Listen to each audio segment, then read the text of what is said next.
पाकिस्तान के top doctors के साथ अपॉइंटमेंट बुक करें, वो भी पेशेंट फीडबैक देखते हुए। आज ही ओला डॉक ऐप डाउनलोड करें। ओला डॉक, डॉक्टर का अपॉइंटमेंट आसानी से। अस्सलाम वालेकुम, I am doctor Maria Mahmood. मेरी graduation university medical and dental college Faisalabad से है। मैं पीड्स MCPS हूँ। मेरा एक्सपीरियंस अपने फील्ड में 6 to 7 ईयर्स है।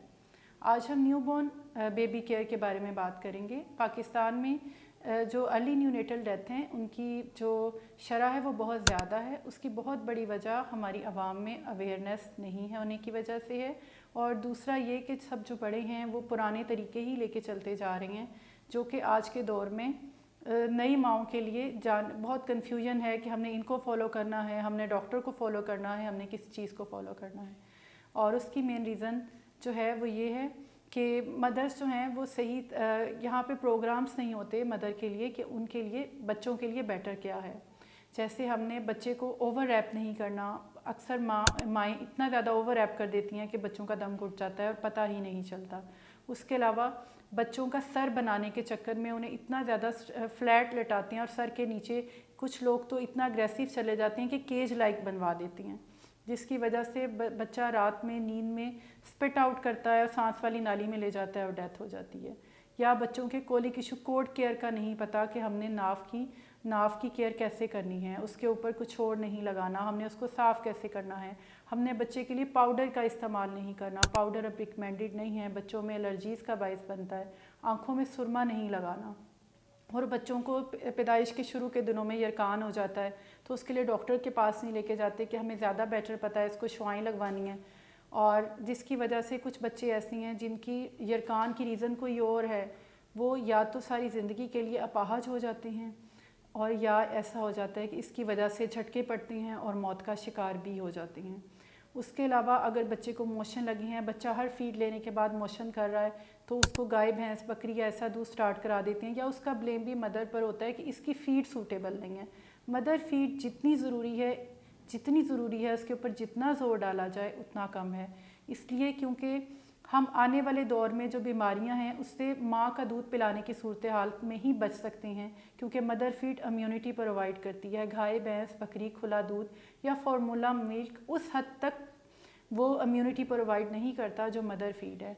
6 माह से पहले माँ के दूध के अलावा फार्मूला फीड और कुछ भी रिकमेंडेड नहीं है। ना घुट्टी रिकमेंडेड है, ना चुरका, ना अरक, ना ग्राई वाटर, और ना ही सौंफ वाले पानी। हम मोस्टली तो बच्चे की कॉलिक इशू सबसे मोस्ट कॉमन होता है रीज़न, जिसकी वजह से माँ परेशान होती है कि मेरा बच्चा चीखता क्यों है, मेरा बच्चा रोता क्यों है, और ऐसे ही तजर्बात की नज़र हो जाता है। कुछ बच्चे तो इतना सीवियर सेप्सिस का शिकार होते हैं कि जिस टाइम वो हॉस्पिटल में पहुंचते हैं अपने ट्रीटमेंट से पहले ही उनकी डेथ हो जाती है। और उसका भी ये होता है कि जो हम क्वैक्स के पास जाती हैं और दम करवाती रहती हैं, या उनको अर्ली इंजेक्शंस हाई डोजेस में इंजेक्शन चलते हैं, या ये कि माओं का पहले से तजर्बा होता है, हर माँ ने एंटीबायोटिक रख ली है कि मैं जो सेफेक्सिम साल्ट में कैरीसेफ दे दूँ, मैं सेफ्समान दे दूँ, और वो खुद ही से बच्चों को देना स्टार्ट कर देती हैं। खांसी है तो खांसी का सिरप इतने छोटे बच्चे में एसिफाइल रिकमेंडेड नहीं है, हाइड्रिलिन रिकमेंडेड नहीं है, कोई भी कफ सिरप 1 माह से कम के बच्चे में सेफ़ है ही नहीं। उसके अलावा ये कि बच्चों को जो नहलाना कैसे, अक्सर जो बच्चे माँ के पेट में पखाना कर देती हैं उनके पेरेंट्स उनको नहलाते ही नहीं हैं कि जी इसने तो पखाना कर दिया था, अभी तो 10 दिन हुए थे। भाई, नहलाने से ही बच्चे के जिस्म के जरासीम या बच्चे की बॉडी की जो सफाई है वो बहुत ज़्यादा अहम है। उसके अलावा सिर्फ यही नहीं कि बच्चों का डाइपर है। डाइपर आजकल हर एक को इतना तो पता है कि डाइपर है, लेकिन डाइपर लगाना कैसे है, डाइपर की केयर क्या है। कुछ बच्चों को डाइपर सूट ही नहीं करते। और उसके अलावा डाइपर लगाने के अलावा फीडर कैसे स्टरलाइज करने हैं। सबसे ज़्यादा कॉमन इशू ये मदर फीड ना करवाने का। ये डॉक्टर साहब, आपने ही तो डिब्बे का दूध लगवाया था। अगर माँ में डिब्बे का दूध को डॉक्टर के साथ ही जोड़ दिया, आपने ये दूध रिकमेंड किया था, डॉक्टर फर्स्ट अवलीन तरजीह मदर फीड ही है। अगर मदर फीड के साथ आपने कोई और फीड देनी है, अगर मदर का सिजेरियन हुआ है और उससे फार्मूला फीड रिकमेंड किया गया है, तो हर बंदे ने शील्ड के फीडर को फ़र्ज़ कर लिया कि हमने यही देना है, यही बेटर है। उसमें क्या है कि उसका फ़्लो बहुत ज़्यादा तेज़ है, उसका फ़्लो इतना ज़्यादा तेज़ है, और उसके निप्पल की शेप ऐसी है कि बच्चा मदर फीड लेता ही नहीं। और हम ये कि नहीं, हम घर जाके मदर को साफ़ करके फिर स्टार्ट करवाएंगे, जिसकी वजह से इतनी देर हो जाती है कि बच्चा मदर फीड लेता ही नहीं है। और उस फीडर का फ़्लो इतना ज़्यादा तेज़ है कि कुछ बच्चे उस फ़्लो की वजह से या तो मदर फीड नहीं लेते या उसको स्पिट आउट कर देती हैं या उसी दूध को सांस वाली नाली में ले जाती हैं। और फीडर साफ़ करने का तरीका अगर माँ से पूछा जाए क्या है, तो या तो दूध बनाना नहीं आता।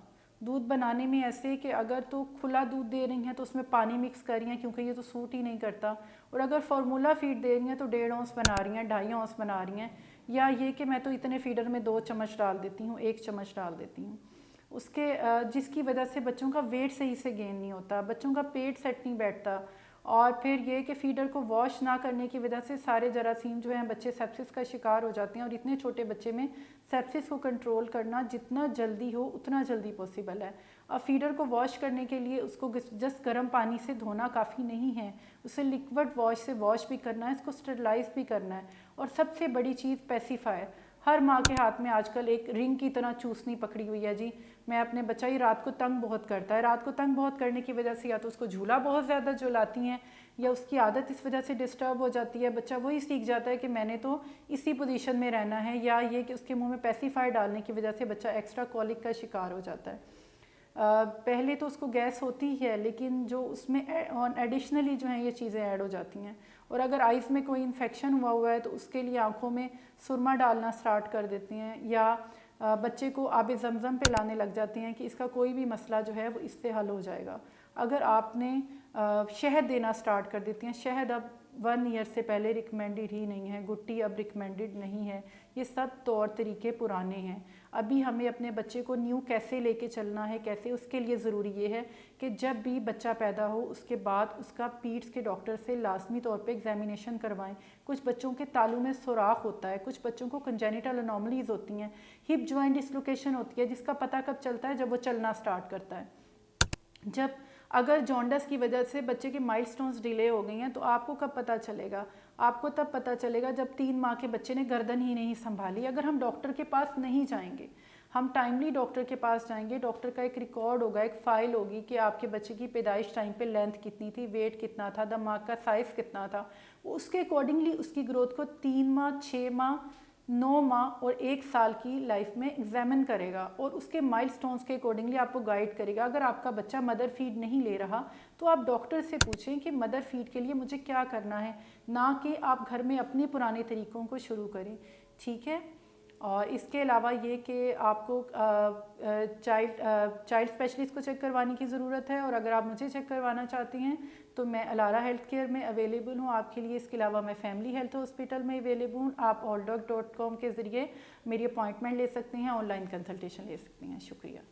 पाकिस्तान के टॉप डॉक्टर्स के साथ अपॉइंटमेंट बुक करें, वो भी पेशेंट फीडबैक देखते हुए। लाखों लोगों की तरह पाकिस्तान के सबसे बड़े डॉक्टर नेटवर्क का फायदा उठाएं और आज ही ओला डॉक ऐप डाउनलोड करें। ओला डॉक, डॉक्टर का अपॉइंटमेंट आसानी से।